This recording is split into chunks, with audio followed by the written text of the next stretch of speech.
alaykum hurmatli obunachilar, chorvadorlar. Mana sizlarga hozir bitta zo'r dorini aytib o'tamiz. O'zimda juda ham samarasini sezdim.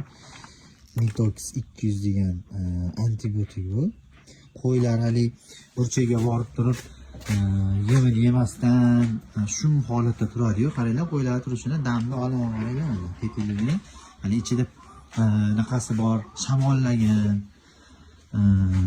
bakteriya bo'lsa bor, qurti bor, ishtahasi yo'q, bundoqqa ishqilib shabadalangan qo'y bo'lsa, shu doridan soniga 3 kun oralatib 3 marta qilasizlar.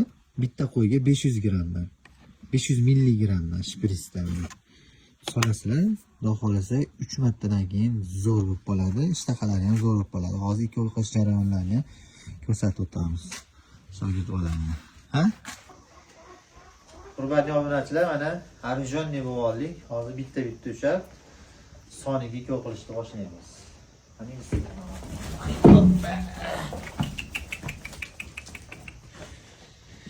sonini mana shu o'rtasiga ko'rinyapti. Sonini shu o'rtasiga uraverasizlar.